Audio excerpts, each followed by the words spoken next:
Kahulugan ng lumilipad na langgam sa panaginip. Ang mga lumilipad na langgam sa isang panaginip ay nangangahulugan ng isang panahon ng pagrinyo. Ito ay isang senyales na ikaw ay sumasailalim sa isang metamorphosis. Ang mga langgam na nagtutulungan sa isang kolonya ay nagpapahiwatig na ikaw ay makikinabang sa pakikipagtulungan sa iba upang makamit ang iyong mga layunin. Ang isang kuyog ng mga insekto ay kumakatawan sa maraming mga gawain na kailangan mong hawakan. Gayunpaman, ang panaginip na ito ay hindi nangangahulugan na hindi mo mahawakan ng presyon. Ito ay isang senyales na gumawa ng aksyon at gumawa ng plano upang epektibong pamahalaan ang iyong workload.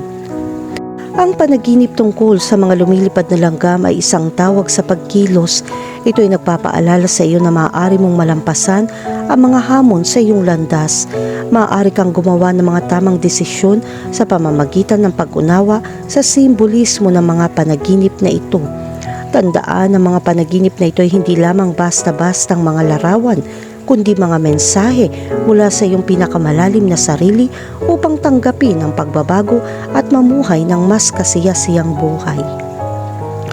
Kahulugan ng panaginip tungkol sa lumilipad na mga langgam sa bahay. Kapag napanaginipan mong may lumilipad na langgam sa iyong bahay, ito ay senyales na nakakaramdam ka ng insecure. Sinasalamin ng panaginip na ito ang iyong pagkabalisa tungkol sa mga panlabas na salik na pumapasok sa iyong pribadong espasyo. Maaari rin ito magpahiwatig na kailangan mong gumawa ng masusing paglilinis.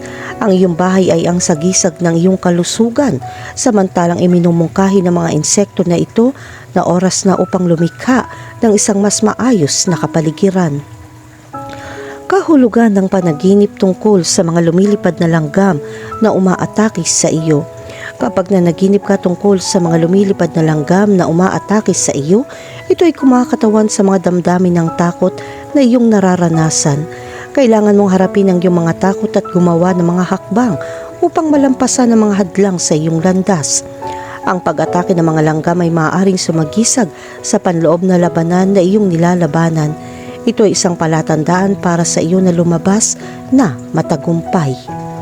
Kahulugan ng panaginip tungkol sa lumilipad na mga langgam sa iyong pagkain. Kapag nakakita ka ng mga lumilipad na langgam sa iyong pagkain, ipinahihiwatig nito na naiinis ka sa isang bagay. Ang panaginip na ito ay sumasalamin sa iyong kakulangan sa ginhawa sa isang partikular na sitwasyon o karanasan. Ito ay nagpapahiwatig na ikaw ay nahaharap sa isang bagay na sa tingin mo ay hindi ka nais-nais sa moral. Kahulugan ng panaginip tungkol sa lumilipad na mga langgam na umaaligid sa iyo. Kung ang mga lumilipad na langgam ay dumagsa sa iyo, ang panaginip na ito ay nagpapahiwatig ng maraming problema na dumarating sa iyo. Samantalang maaaring kailanganin mo ng tulong upang makasabay sa kanila. Gayon din, ang isang kuyog ng mga langgam ay kumakatawan sa kolektibong enerhiya na nakapaligid sa iyo. Kahulugan ng panaginip tungkol sa pagpatay ng mga lumilipad na langgam. Kapag nanaginip ka tungkol sa pagpatay ng mga lumilipad na langgam, ito ay tanda ng karunungan sa isang masamang sitwasyon. Ipinapahiwatig nito na malalampasan mo ang mga hadlang. Gayon din, kinakatawan nito ang iyong pagnanais na alisin ang mga negatibong kaisipan. Kahulugan ng panaginip tungkol sa mga langgam na lumilipad sa iyong buhok. Pakiramdam mo ay wala kang kontrol kapag nanaginip ka ng mga langgam na lumilipad sa iyong buhok o ulo. Maaaring nawawalan ka ng kontrol sa iyong sarili. Ang paglapag ng mga langgam sa iyong buhok ay nagpapahiwatig na nakakalimutan mo ang mga emosyon sa iyong isipan. Ito ay isang senyales na kailangan mong gumawa ng mga hakbang upang kalmado ang iyong isip.